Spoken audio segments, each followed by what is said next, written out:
I go, I'm a pizza boy. I'm a pizza delivery guy, dropout, that is now talking to Microsoft.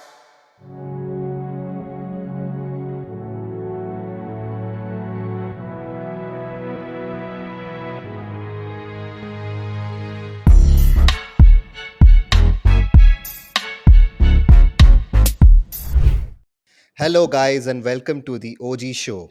Our guest today is Charlie Riley, a gaming entrepreneur whose life revolves around gaming and kids. In the eighth grade, Charlie started his first venture, a gaming club. He didn't just stop there. Charlie went on to co found Generation Esports and introduce esports in high schools when esports was not even a thing. Over 10 years, Charlie and Generation Esports raised nearly $30 million, grew esports to over 5,000 schools in America with over 200,000 users. What's so amazing about Charlie is how he went from a gamer from Missouri to a business partner of Silicon Valley giants like Microsoft. Charlie is now working on his third venture, Limit Breaker, an AI based platform for kids' mental health. So, without further ado, ladies and gentlemen, please welcome the OG entrepreneur, gamer, and a man who wears his heart on his sleeve, Charlie Riley. Welcome to the show, Charlie. Thanks for having me. So, It's been great getting to know you over the past month or two. yeah, when I spoke to you for the first time, I just had one thing in my mind. I'm going to get this guy on my podcast. I actually wanted to be on podcasts, so I was thinking the same thing. So it's like universe put us together, right? So, Charlie, I was looking at your LinkedIn and I noticed something very interesting. So, basically, when I logged in, I'm seeing my feed, and my feed is full of corporate BS LinkedIn posts. And then I see your post, and your post is basically you playing games. And I was like, okay, what is going on? This is LinkedIn, right? Why is this guy posting a video footage of him playing games on LinkedIn? So, why would you do this? Yeah, they.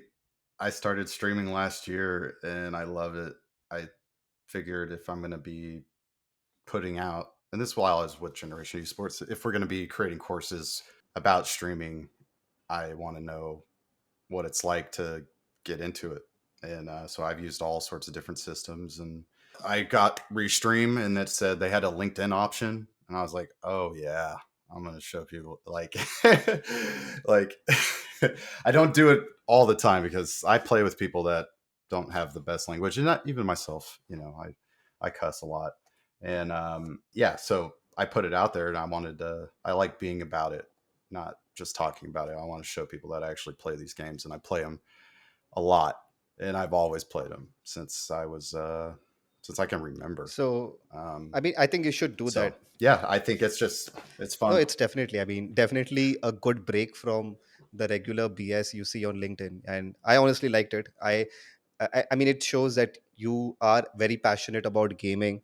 So, but when did this love for gaming start? Like, was it from your childhood or was it at a later stage? Yeah, we my parents got my two older brothers Nintendo the NES, so and all we had so many games. It's not like we were rich or anything, but I think games back then were relatively cheap, and um, like I said, as my earliest memories are watching my brothers play, and then I think we rented games that they thought I would like, but I liked. I played like Sesame Street or something. I remember it being a terrible game.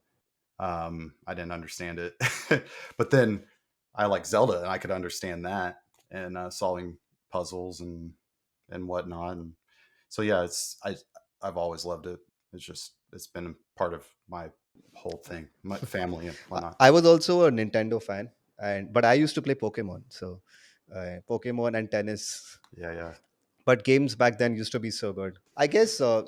I was reading a statistic that day that 97% teenagers and 97% teenage boys and 83% teenage girls, they've had some exposure to video games at some point in their lives. And Oh so yeah. I guess video games is definitely a very important part of every child's childhood. But Hmm. what's interesting is that for you, video games was not just a hobby or a passion. you actually built a multi-million dollar business out of it, you know. So at what point did you go Yeah. from gaming as a passion or a hobby to gaming as a serious business, you know? Like, when did it occur to you that, okay, I can take gaming and, you know, evangelize it all over America and make it popular and, you know, introduce it to children's curriculum in high school? It's something I wanted. I, uh, the you said the first venture, and I like how you put that. I always considered it like the first thing I ever did with gaming, but I guess it was. I took a risk with all my equipment and everything, and convincing the teacher to do it. I saw the popularity of uh, video games in that eighth grade club. It brought all the boys, like every kid, the boys signed up for video game club, and the girls signed up for, I don't know, drawing, and but they were just hanging out. Everybody was just hanging Hmm. out, and so I knew then, like, this is, man, we should just have this, right?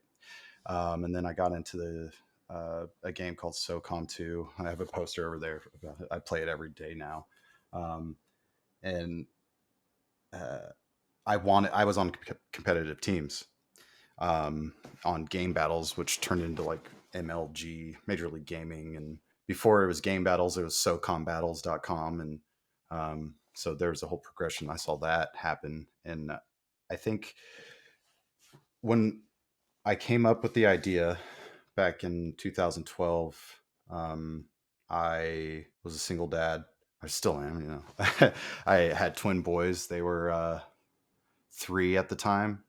I worked at the Department of Homeland Security, and in immigration. So I was a general clerk one. I was making not very good money, especially for having 2 kids, but I had good insurance from that job. So it worked out, living in my parents' basement. And I was always thinking, like, what do I want to do? School wasn't for me, and that's something we can get into.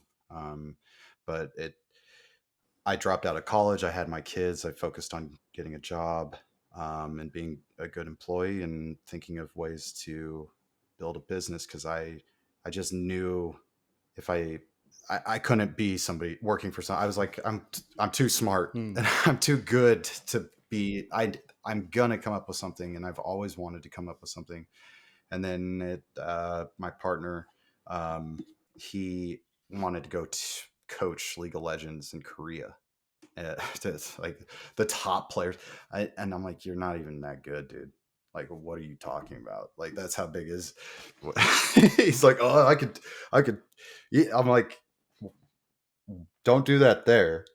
Let's set up coaches here and put together teams in high schools. And he's like, yeah, like a league, like a football league. I'm like, yeah, exactly.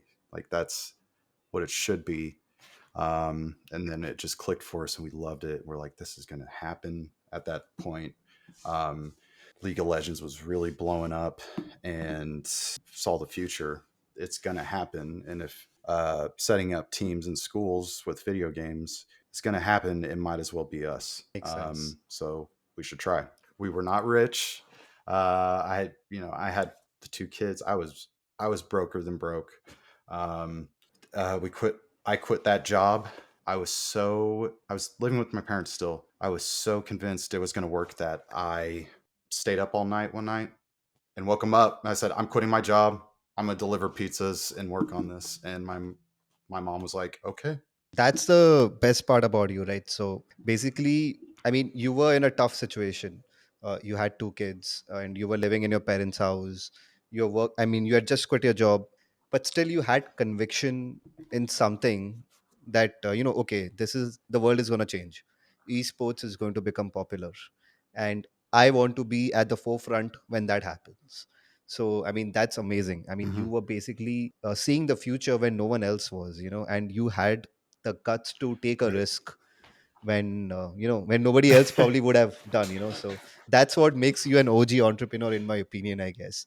So talking about generation Yeah. esports, you mentioned briefly that it was, you know, the concept was to create teams in high schools and then create competitions. So what was the concept really? Like, how do you make money as a business from organizing competitions? Yeah, so we didn't make money for many years. We were building the brand. Okay. So I was maxing out credit cards, paying for pricing and the websites. And I missed a lot of birthday parties and family gatherings because the competitions happened on the weekend. And so me and my partner would take turns. I felt like I did it way more, but being in the admin of the tournaments, and we started with League of Legends, and then we did it in semesters. And I think our first one is actually online. Um, Actually, we did a live event and ran a tournament, and that's something that moment, oof, it still makes me cry, but happy tears. We just kept growing it, and then people started believing in it. Those were high school kids.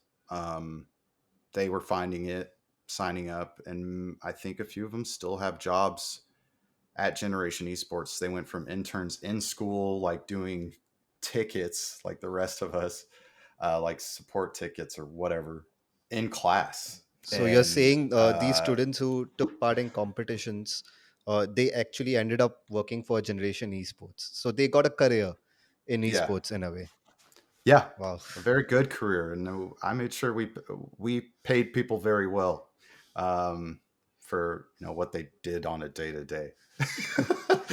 Like, so we that kept growing, and I got a job. I went from delivering pizzas. I did that for 3.5 years. I got a job at Subaru, a Subaru dealership, and in the parts department, and became a parts. I know nothing about cars. I don't know any how the parts work or what they do, but I can memorize catalogs, and that's what I have to do. And I hated speaking on the phone. And this could go to a point if we talk about it, like learning skills that you need to learn through other jobs before you can go do your own thing. Like, I hated talking on the phone. I was a nervous wreck, tons of anxiety, and I had to, in order for me and my kids to eat and live, I had to get on the phone and sell and learn things about cars that I didn't.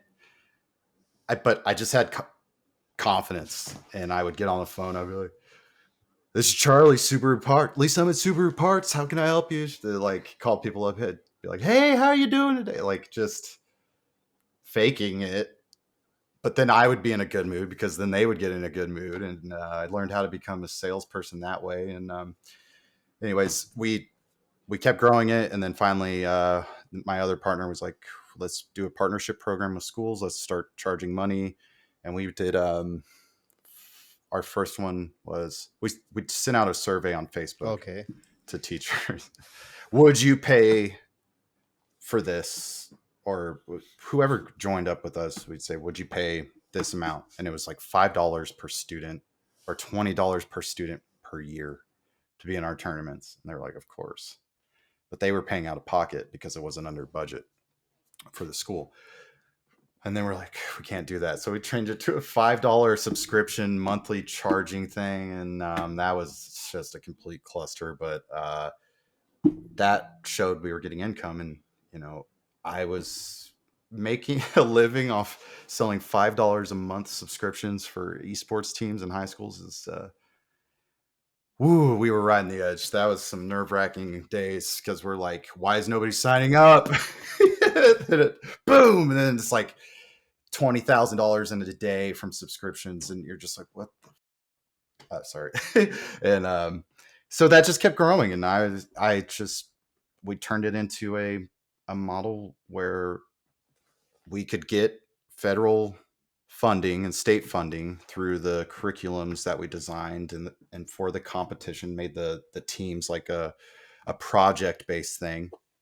And then we're charging X amount per school per district for X amount of years, and then the checks are getting bigger and bigger. And so that's, you start small, and in fact you start so small you're not charging for 7 years. That's how small you might have to do it. But eventually it worked out, I mean, I remember Oh yeah, yeah. I saw a post on LinkedIn where you had mentioned that for 5 years You did not have much revenues, but you still persisted with the idea, and you still had the conviction that esports is going to be a big thing and generation esports is going to be a big company, and it did work out. I mean, you guys got great amount of funding, and eventually you went on to partner with 5,000 schools. You got 200,000 users.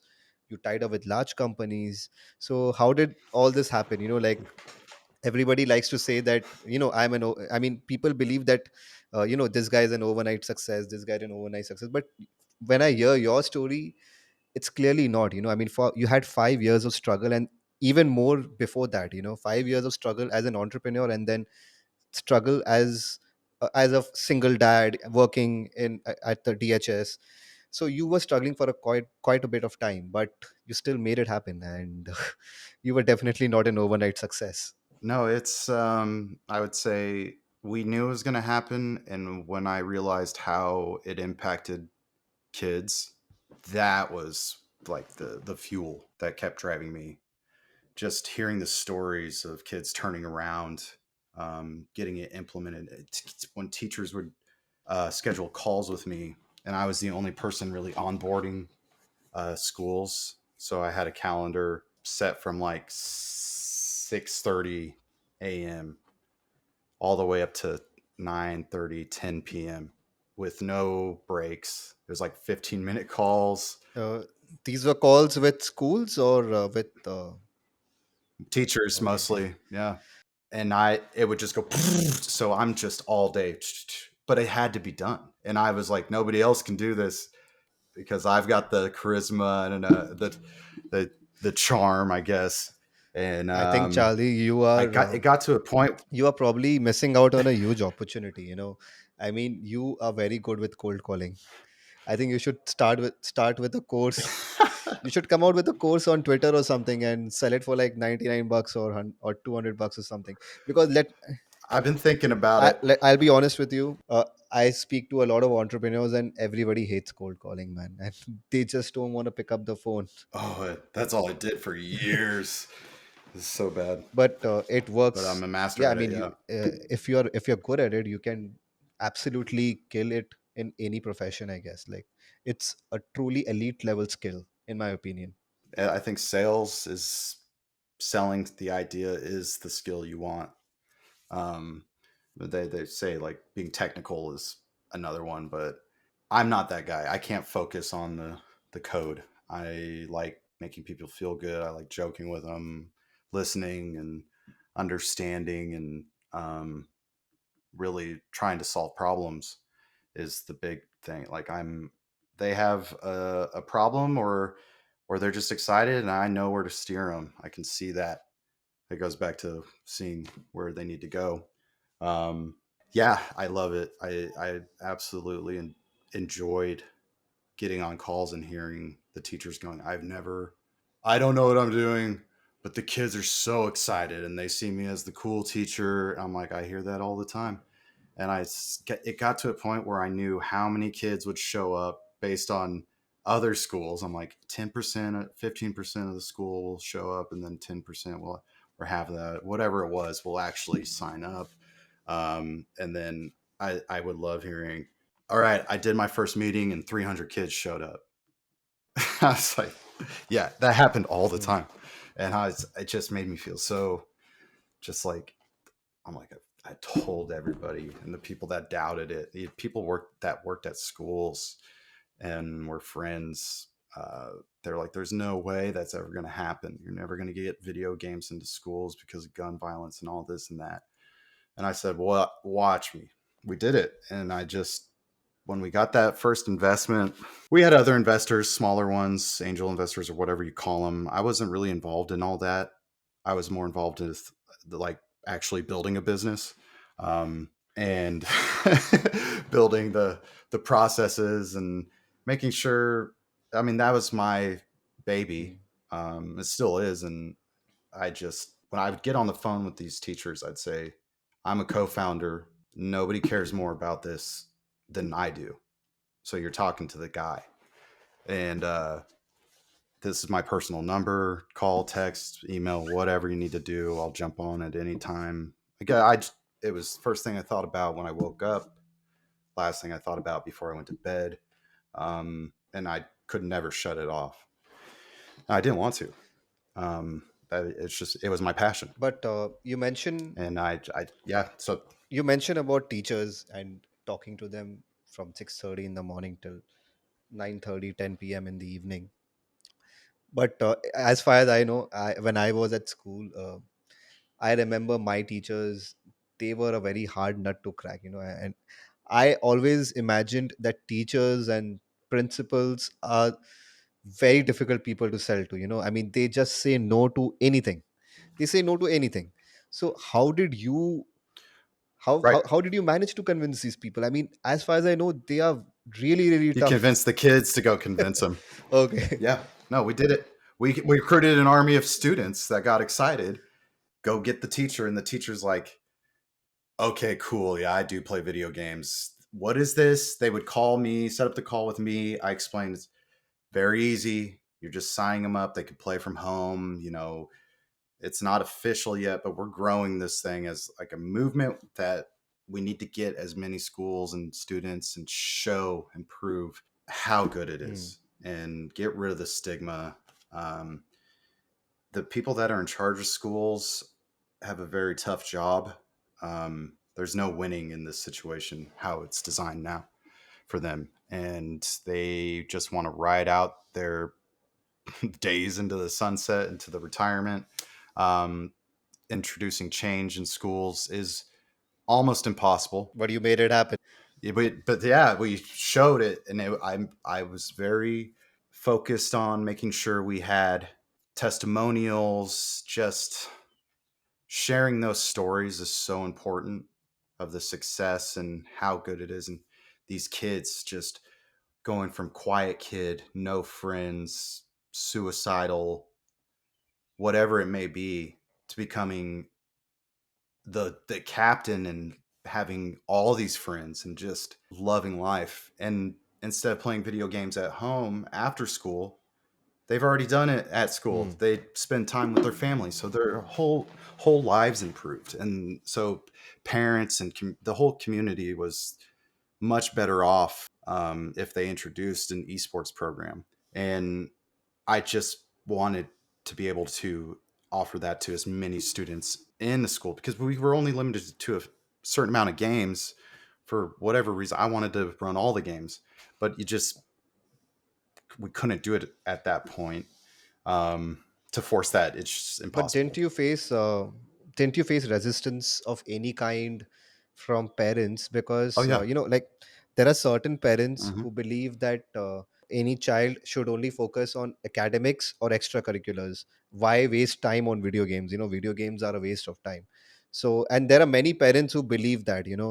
But so how did you manage to overcome such resistance? Yeah, luckily there was more parents that were for it. The parents that have students now in high schools, they grew up with video games, so they know. Well, I would see on social media Hmm. some really just these people were jerks. They'd say, "Oh, these nerds need to keep that out of here. They need to go play football." It's like, what are you talking about? It's kids that are in football, yet they do better in life Hmm. compared to a kid that does nothing Hmm. on overall. And in middle school, and I learned this from all the people that I hired and I worked with. It's just I was soaking up so much knowledge from everybody that middle school is where it all goes to shit. And if the schools don't have something that the student wants to be involved in, it's just very shitty. Sorry, sucky or No, whatever. no. It's like, and that's why I created the video game club. And I hated.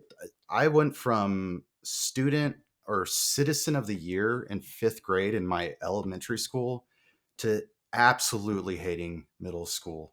There's bullies, and it just sucked. And I had nothing after that. After that eighth grade club, I didn't really participate in anything. I didn't want to try a video game club in high school because I thought I'm definitely going to get ridiculed if I do it here. And that's unfortunate. I wish I could go back, but and change that. But I know what I've set in place is it's helping kids like me that were thriving, and then middle school happens, whatever happens, the drop off. It's saving them, and they don't have to go through the traumatic experiences because they actually have a sense of belonging and can cope better. And that goes more into the mental health stuff. But yeah, I'm fortunate enough to have made it out, and didn't fall into a hole of whatever, and became kind of like, I don't like bragging about myself, but we were successful, luckily, and it's because of all the great parents and teachers and people that believed in it, and students and everybody behind it. It wasn't like I'm not the Superman. It was a whole movement of people, and it's going to keep going, Hmm. and I'm proud of that. But it's saving many lives, I believe. I don't know if that answered No, the no, it question, but does. yeah, there was resistance, but it's just very little, very little. I've one thing I can I tell. smacked them. One thing I can tell about you, Charlie, is that you love kids and you love them wholeheartedly. It kind of reflects in the work that you do. It reflects in your everyday life. So I can see that a strong passion for kids. And one interesting thing I saw was few photos of your kids. So you are a dad, you're a dad to twins, and I saw many photos of Hmm. your kids uh, work at your workplace, and I really liked it because I always believe that kids should grow up seeing their parents at work. That ways they get to learn a lot. So what was your logic behind this? Like, why would you take your kids to work? What was behind Yeah. the what was the primary motivation behind that? Um, yeah, I didn't want to be like my dad. Um, yeah. Sorry, it's emotional, but he hated life. He didn't go for it, and the older I got, and the more educated I got on mental health, he had the same experience as I did. But instead of getting out of it, he just got into a job, paid whatever, supported a family, but he didn't he didn't risk it. Um, he's an alcoholic. Now has Alzheimer's from alcohol, early onset. Um, Part of the motivation for me was I didn't want to regret not pursuing it, and you'll hear that a Mm. lot. I listened to the Founders podcast with David, Sinra. If Everybody should listen to that one. Um, it's the best besides this one, right? And this is like the second podcast I've ever been on. The other one was like 2 3 years Uh, ago. So I love it. So I and then I saw my dad. He never did it, and I kind of resented him as a kid. Now I don't. I But it was definitely a motivating factor, and he was not very active with me. mm. We didn't really engage, and wasn't really with it. I'm in my I can I'm never bored. Like, I can always just think of stuff and just and it's bizarre because sometimes I would think I was bored, but I wasn't.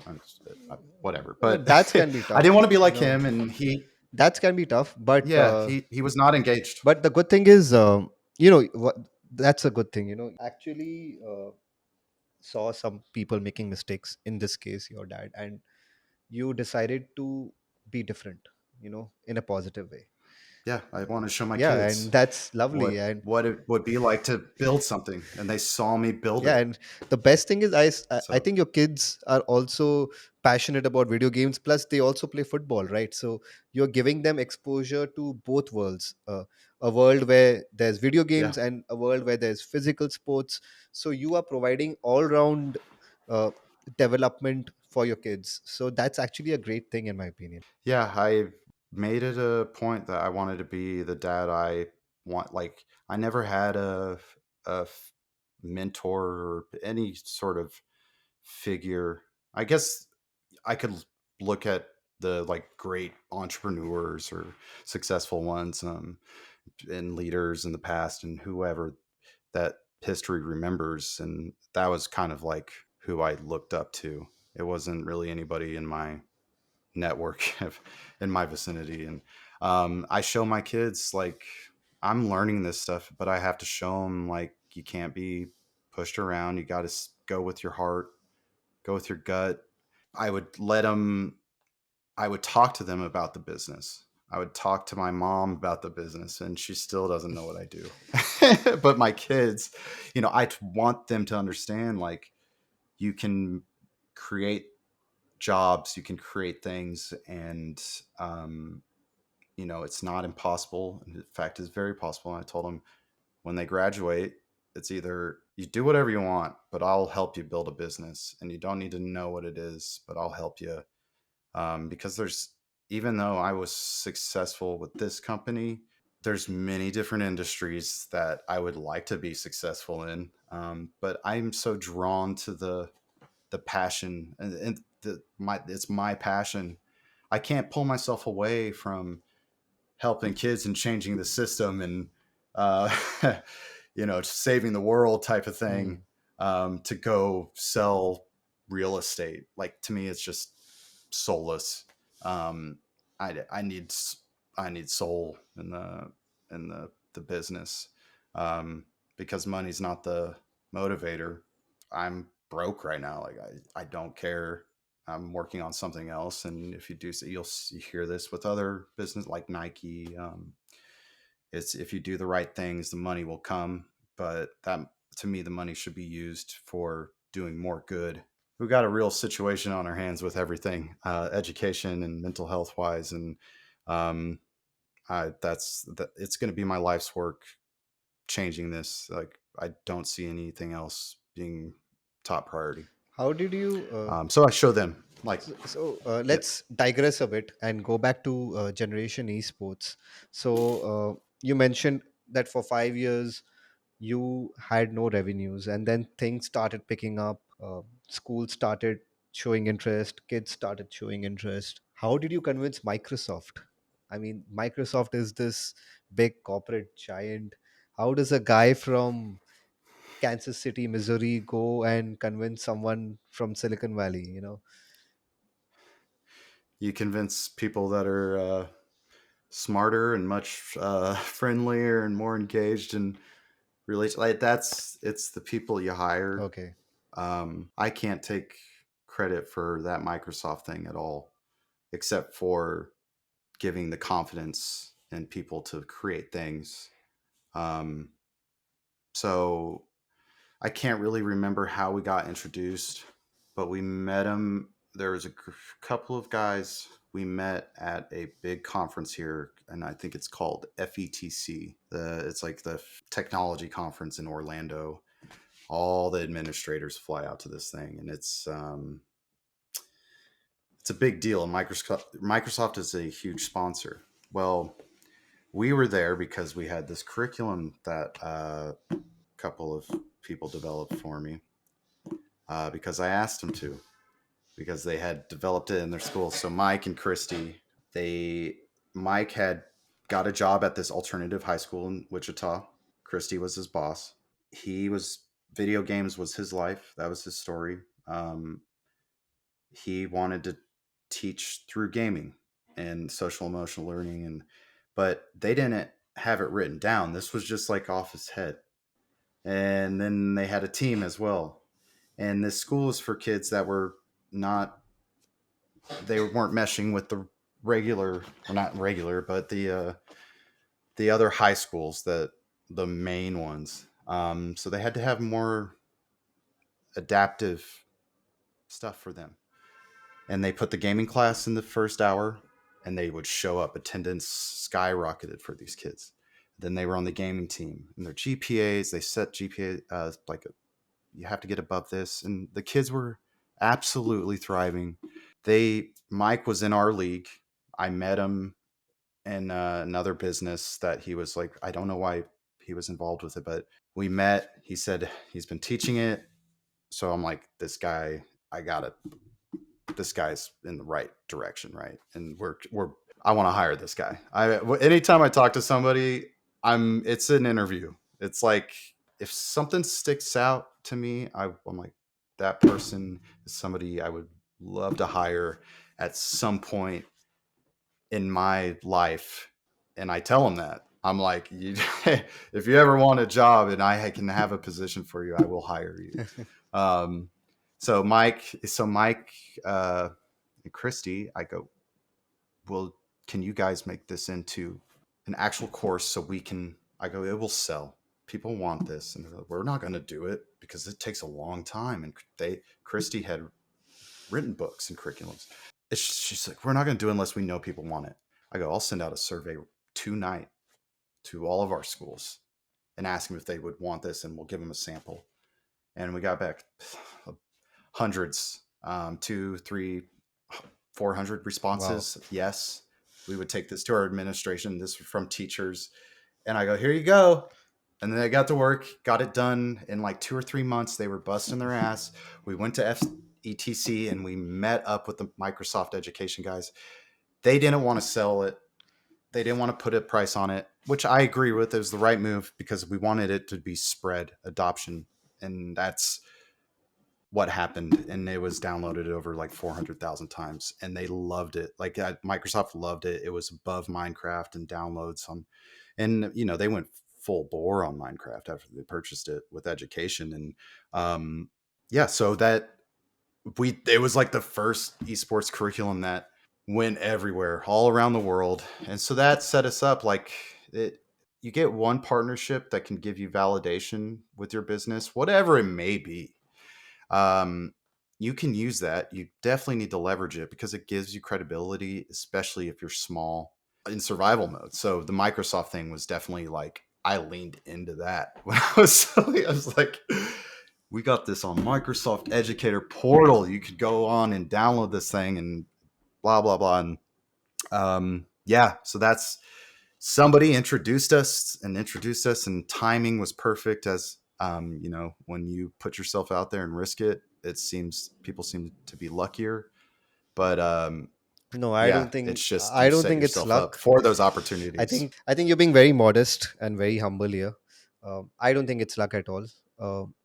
The fact that you were there at the right time, at the right opportunity, it's only because of the 5 or 6 years of hard work that you had before that. And obviously, by the time you were in a position to talk to Microsoft, you had a whole lot of testimonials, good customer reviews. You had a great product, so it's it's not luck, obviously. But what's interesting is that you have this penchant of figuring out something very good in talented individuals, and this is where I come to the craziest story that I've heard from you. So few years ago, random guy from India reaches out to you on LinkedIn, and all of a sudden you are sending iPhones to this guy and his friends in India.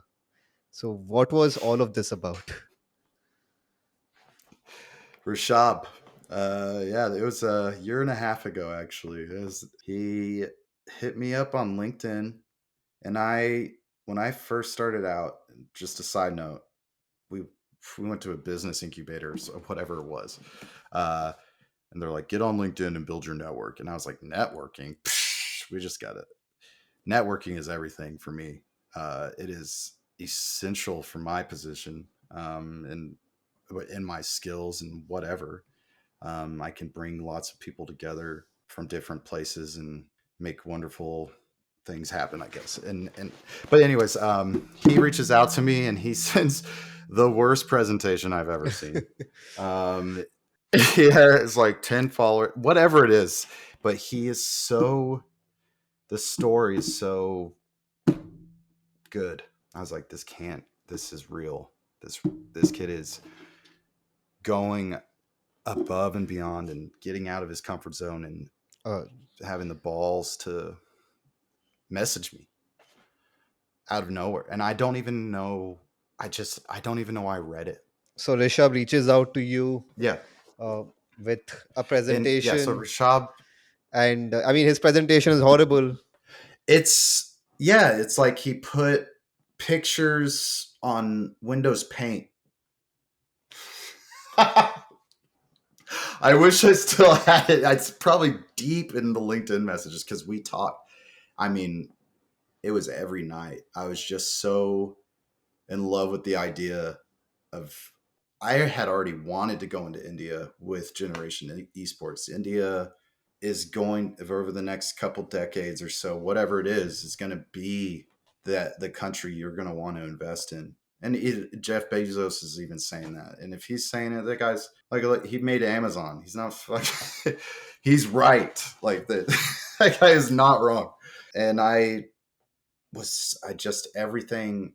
I was like, how do we get into India with this? We just need to. Hmm. Then Rashad comes out of nowhere. I was like, there it is, just another perfect thing happening. And he's like, I have this esports team. I'm the leader. It's BGMI, which is PUBG Mobile, and we would do well if we had better equipment. These teams that are worse than us, but they have sponsorships, and it's all about who you know at that point because that's in anything really.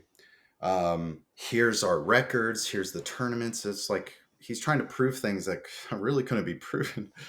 And I had people looking into it. I was like, is this a scam? I go, but the story was he wants a sponsorship. Can I help him in any way? Any help at all? And I said, man, I want to be the one to help. I want to be it.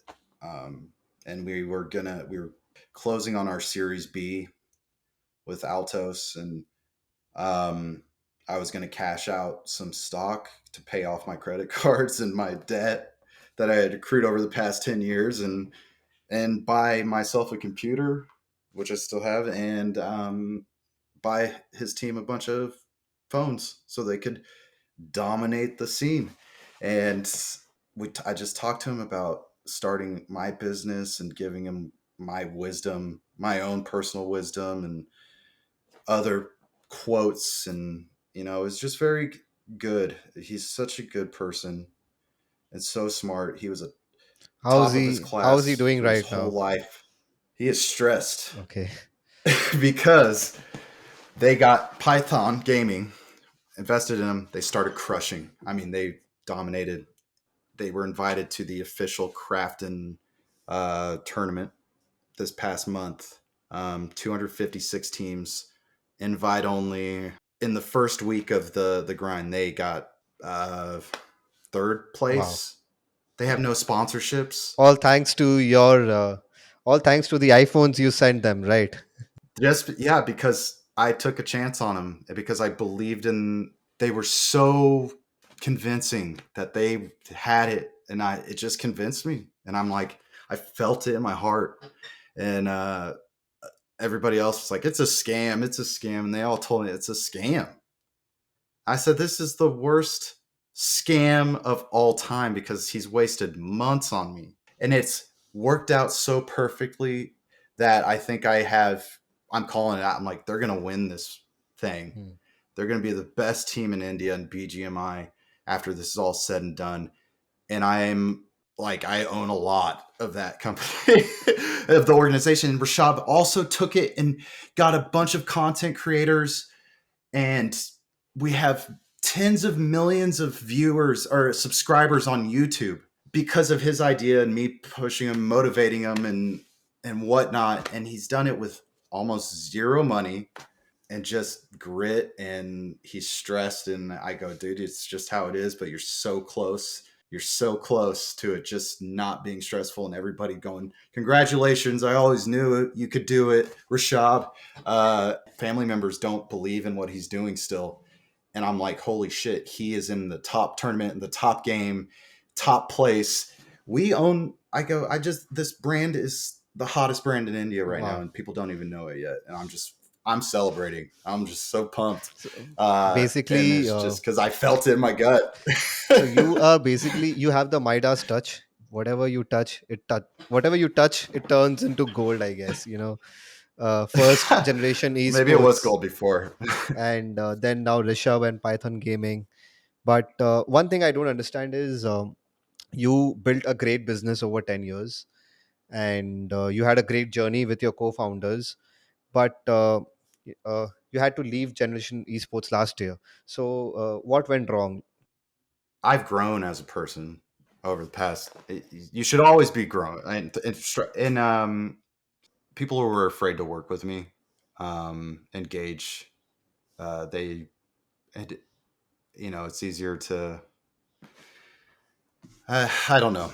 I think on my personal journey of quitting alcohol 2 years ago, getting medicated for depression and ADHD and anxiety, which all comes, the depression and anxiety come from something else, which is going into my work. And I'm figuring all this out and becoming a better person. I feel like I'm trying to become a better person, a better leader. I think it's just my lack of. I will never blame anybody else for anything that ever happens to me, or whatever it may be. Um, I think I just had a lot to learn, and I wasn't doing the right things and treating people fairly. I think my communication skills sucked when it came to having to deal with people that don't like to communicate. But my communication skills with customers is A plus plus plus. Like, that's my specialty. Internally, if I see an employee's not, if they're just, what do you do? And But nobody's following protocol, I don't know. So I think it's just my lack of experience. And over the past year, I've grown and learned, and I'm much stronger and wiser. And whatever happened over the past 2, 3 years, so if I were me and to my organization, it just made me a better person. so if I were to say that, okay, Charlie, here's this time machine and you can go back 10 years. So what would you do differently? Nothing. You will live the same life I the wouldn't. as you have led, right? Yeah, no, I love where I'm at. Actually, I like that approach, I've I because basically whatever you are at this point, because life has taken you to this point, and you are actually in a better position right now, because you are working on your third venture right now, Limit Breaker. And so I guess, and from what I've understood, the mission behind Limit Breaker is something much larger, so it's honestly a good thing that you moved on to something bigger, in my opinion. So I guess life has something big Yeah. in store for you, you know so you could say it that way. I think so too. I think it's there's nobody saying anything. I believe in God.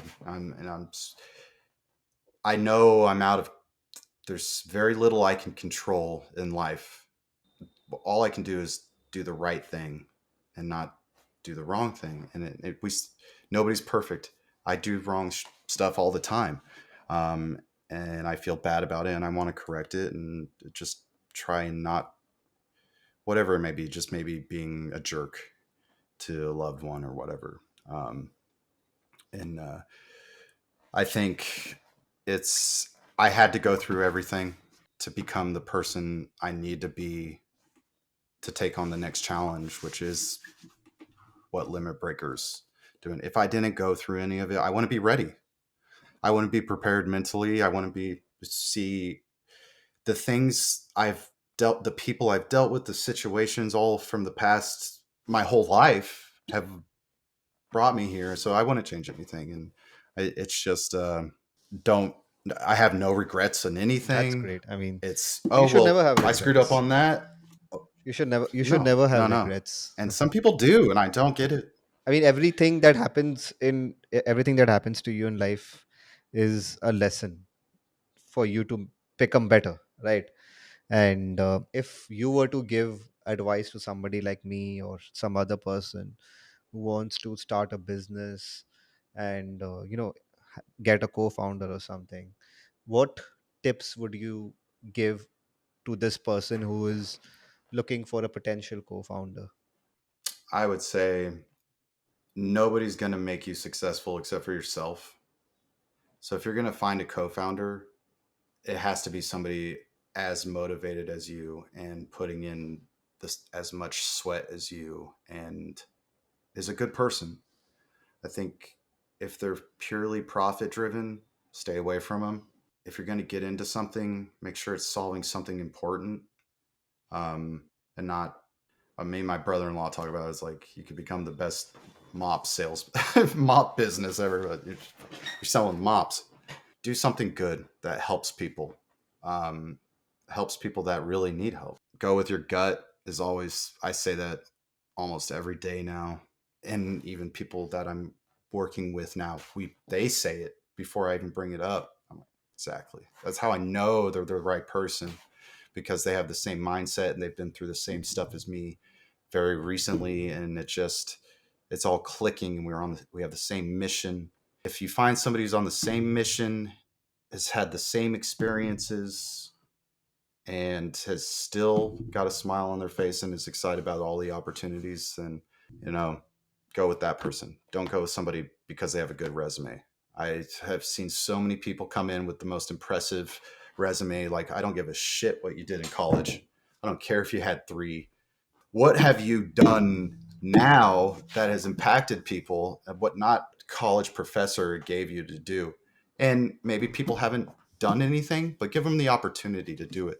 And if they're eager to learn, I've seen people that were in that esports space for the past. They grew. Name dropping. Danielle Johnson of TechSef pulled off one of the best events I've ever been to, and she had so many doubters and so many haters. She and somebody that I knew said she has no skills. She just gets other people to do things for her. I said, that's what I do. What are you talking? Like, I couldn't say there and say I'm the best math person or this or that. I can convince people to do the thing that's awesome, and they do it because they're more awesome than me at that thing. But then they help people. Like, it's a team thing, and she pulled it off, and that just convinced me she's worth more than. If she wanted to go work for somebody and she named a price for herself, I would say she needs to double it or triple it, because that's what she pulled off.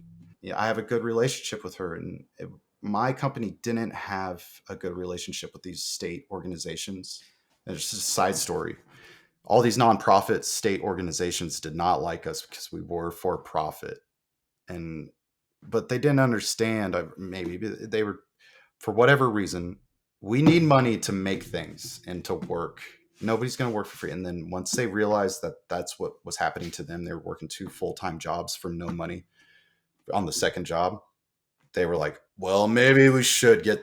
And I went to a conference, just showed up, not as like, I'm the guy who just got the money from Altos. I'm, I said, I love it. All they're doing, I support what they're doing. If I don't even like running tournaments anymore, I have the money. What can I make for you now? You run your tournaments. I don't give it. Please, you know your people better than I do. This is for the kids. This is not for me to get a boat. I think And they from all your love me now. They all love me. I think from your experience, I changed their minds. what I've understood is that people, when it comes to finding a co-founder, it's very important to work with each other for some time and figure out each other's strengths and weaknesses and build that trust factor over time. And Mhm. I think it's something which I think it's more important than finding someone to marry, I guess, because it's business. End of the day, you're going to spend so much time It with each affects a other. lot of lives. So let's talk about Limit Breaker. It's your third venture, Mm. and you have a very noble mission with this. So where do you see Limit Breaker going into? What is your plan? What is it going to be all about? First off, the name, I just want to talk about that. For when we started Generation Esports, it was High School Esports League, and we didn't want to have normal titles, so we came up with our own titles. Okay. And my partner was he was CEO. So High Warlord. He was High Warlord from World of Warcraft.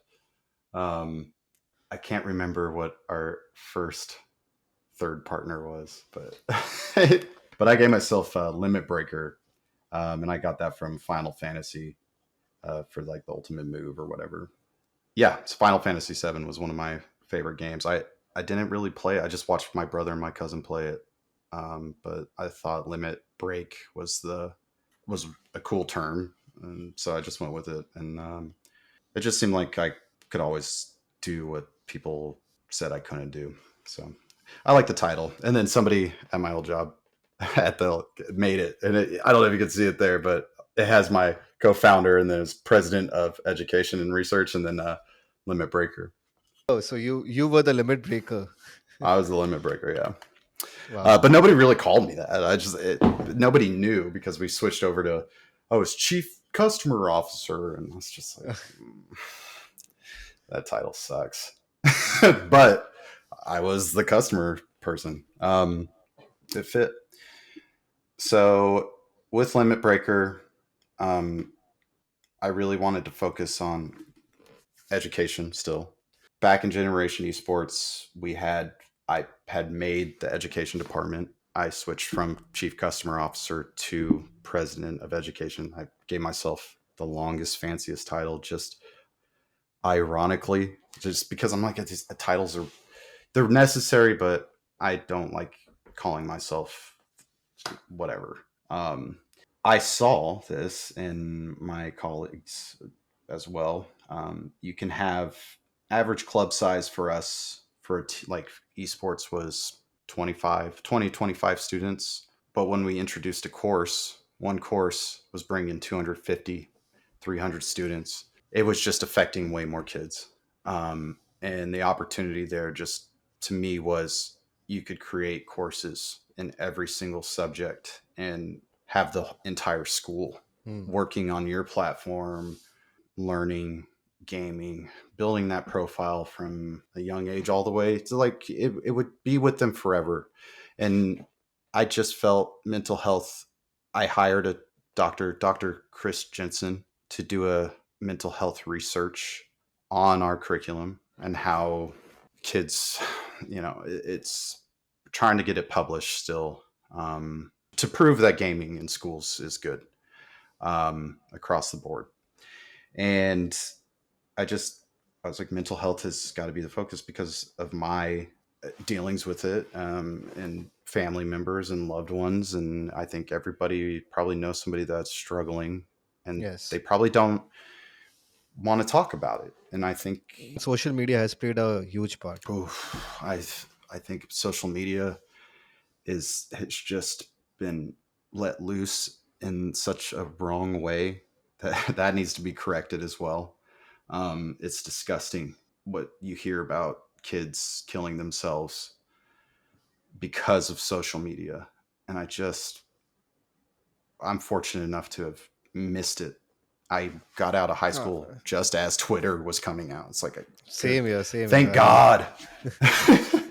um, and now I have it, and I do TikTok, and I know it's China or whatever. I've turned off all mainstream media. If I have social media, that's it's only actually about my. smart of you. Oh, But it's I'm so much mainstream happier. media is very negative. I think they It's have propaganda. this. Yeah, absolutely. They to mainstream media, we are like sheep. I mean, they have all this theories to peddle, and we are just sheep. We are fodder. Exactly. My parents are from that generation where the news would never lie, or they'd say, "Well, they're lying," but they still watch them. And Yeah, it's like, what? Turn it off. And I would come over to their house for dinner, and just I would be so angry just hearing whatever it is. If it's a murder or whatnot, it is meant to get you angry, and when you're angry, you lose IQ points and you become dumber and you're more susceptible to whatever. Like, and then it's consume, consume, consume. it's completely designed to bring out the worst in you. Honestly. Yeah, and so I cut it out completely. No politics, no nothing. I don't follow it. I only follow what I need to focus on, which is I call it the mental health plague. And it's these kids that are going through school now have no hope. And I hear this from very successful people in these state organizations are saying it is so bad. Kids don't have hope, and kids are suicidal at younger and younger ages. And I'm like, as somebody that has been suicidal before, I can't imagine these kids they're not getting their driver's licenses. It's a bleak world to them. I need to fix it. I feel like there's nobody. Gaming will be the end. It's engaging. So I'll explain. The idea is changing the whole education system across the world, and not just for students, but for jobs and wherever, making it a more empathetic and more open, I guess, world. Because talking about mental health, I was very open about mine because I felt it was necessary in order to help people, help kids especially. Like if I can make it with things that people will take their own lives, like then a kid will hear my story and have hope maybe and say, "Oh, I can do whatever I can make my dream job and have fun doing it and just be a nice person." I don't want to call myself a nice person because I can be mean, but and I hate being mean. But it's whatever. Um, But it's good. I mean, it's good that you want the kids of the next generation to have a better life than you had, right? And and your entire mission is to, make the next generation, not suffer from all of the issues that you've suffered from, and maybe trauma, generations. yeah, Absolutely. trauma goes through generation to generation. It can ruin families for years. But why not focus on adults? Like, why just kids? I mean, what You got to wrong go to the have core. adults? Yeah. Hey, go ahead. Finish your. Yeah. So adult. I want to, but kids are the future. There's more and more research coming out, and I learned this through smarter people than myself, and they're passionate about it. And just having their passion, whether I'm working with them still or not, they were trauma informed services. So we all go through trauma. You can't avoid it. So it could be something just very big, or it can be like what I went through, which was just a very long childhood of no real support, mental support for going through things. Like I had to deal with it and learn how to deal with it on my own in my room by myself, like nobody to talk to. Um, and that's hard to. I'm just realizing that. I just realized that um, a month ago. That's what's going on, and it's like I need to focus on.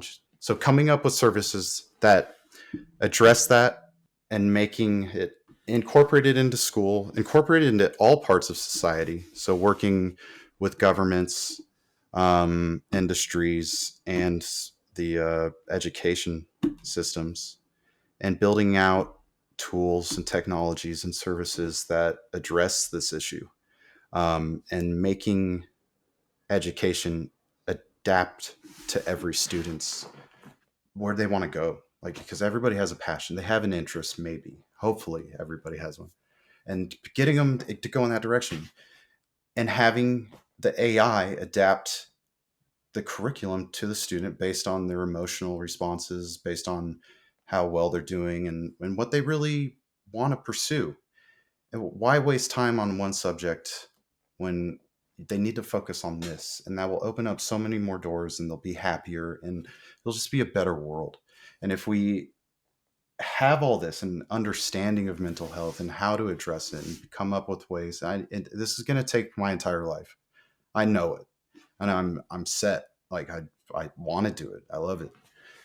Um, it's just changing the world and It getting is. It everybody is. It is. going in the same direction, and it's gonna have to be a giant collaborative effort. And I think with Generation Esports, I had done that with gaming teams, and like I've seen it. I know it can be done, and I'm connected to a lot more people that are connected to a lot more people now, and I'm and I involving gaming into schools with the curriculum. So having educational games with AI, adaptive technology, with a mental health focus, is what it will be. And I have top. It's just amazing the people that I got connected with over the past year or two through my work. It was like setting up for the rest of, you're right, I'm doing something much bigger and want to do something much bigger, and I had to go through all that hard stuff the past couple of years to get to this point. And I'm very fortunate to be in the position I am in and to work with the people that are coming onto the team. I want to keep it small. That's what they say with startups, and your startup is going to it's going to help my startup once I get it going. And starting a business is so hard, and it's extremely difficult, but it's so worth it. It's so worth it. You told me about your grandmother and how she has Mm. stood like a rock throughout your business journey. So, how was that experience? Yeah, she passed in September. But you used to talk to her about your Yeah, daily business yes. struggles and everything, Oh right? yeah, and my mom, my grandma. She was just she was amazing. Um, my mom, I would talk to her because she was a manager. She had a business. She had a daycare out of my house, which is another part of how can I get attention from my mom when she's watching 8 other kids? Sucks, but I don't blame her. She was just trying to put food on the table. Um, I think, and I had to go through these things to know what it's like.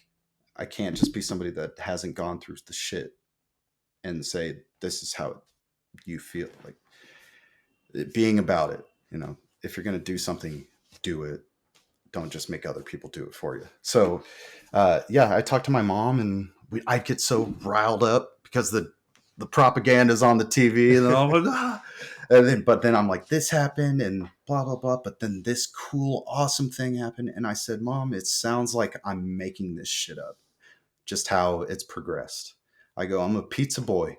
I'm a pizza delivery guy, dropout that is now talking to Microsoft and got invested by Altos, and company's worth valuation is this, and like, and it all happened. And my whole family was very encouraging. When I wanted to quit, I'm like, maybe I should just quit. And because you always doubt yourself, and imposter syndrome happens, and it happens to me. Um, they're like, keep going, it'll pay off. But now it's like, she's like, you should get a job. What do you need to get? Like, because I have no income right now. I'm just putting things together, but I have so much confidence in what's going to happen and the people that I am pulling together for this company and the mission. And they all love the mission, and they're all perfectly aligned with it. Um, that I don't worry about it. I think that's the least of my worries. I have No, a good you support system, shouldn't but worry. I think you are on a great mission, and there'll be a lot of people who will support you in this. Because I think it's a huge problem. Mental health for kids, it's something which not many people are focusing on. I think mental health is a huge issue for adults, but that's where most of attention goes, right? No one is focusing on kids. So no, it's the kids don't even know what they're experiencing. How exactly can they right. say what they're But experiencing? it's going to be I think there's a lot of media attention that's going to come onto this in the next 10 years, because we are going to see the effects of social media, TikTok, Instagram, on kids in the next 10 years, right? Obviously there'll be research papers, there'll be uh, documentaries and everything. So we haven't reached that stage yet, but you are seeing this right now at the grassroots level, right? You're seeing this right now. So I think it's a great mission, and you shouldn't stop at it. Thank you. No, it's going to take all of us. I want the top experts in all the mental health and gaming fields, and the top companies. They all have to come together. Yes, everyone has to, It'll be good, and it's going to take a while, and we got to do it the right but way, it'll be worth it. and it will be worth it. And I'm not greedy, so I'm like, if anybody's going to do it, it's got to be me, because Absolutely. I'm not going to sell these people out. It will just too much greed in the world, I tell you. No, These no, it's good. technocrats is what they call them. Well, well, Charlie, Yeah, I had a great time talking to you, and I really I wish appreciate it. I really wish the best for Limit Breaker. And I like to say honestly, entrepreneur to entrepreneur, that I am very inspired by your journey. You've been through a lot, but what I really like about you is you wear your heart on your sleeve. You're always full of positive energy, and you actually genuinely want to do well for kids in the world. Like people out there, there are many founders who say, I want to change the world, I want to do this, I want to do that, but at the surface level, that they're just saying things which they probably don't mean. But you are a guy Yeah, who you are a guy who means what you say. So I really respect you for that. And let's hope to hear more about Limit Breakers soon. yeah. I just a final thing. If anybody heard this that agrees or believes in that mission, you can reach out to me. You just go to limitbreaker.ai and you'll see my email and just reach out to me there, or go to LinkedIn. Charles, I think it's Charlie Riley, Charles Riley, and you'll see me. It's me. I don't know what to do. Yeah, yeah, yeah. Maybe post. So, ladies and gentlemen, I hope you had a great time knowing about Charlie. He has inspired me a lot, and I hope he has inspired you too. And if you wish to connect with him, I have posted his links for Twitter and LinkedIn in the description below. And don't forget to subscribe to our channel and click on the notification button for our future videos. And until then, goodbye, keep building and growing, my fellow OGs.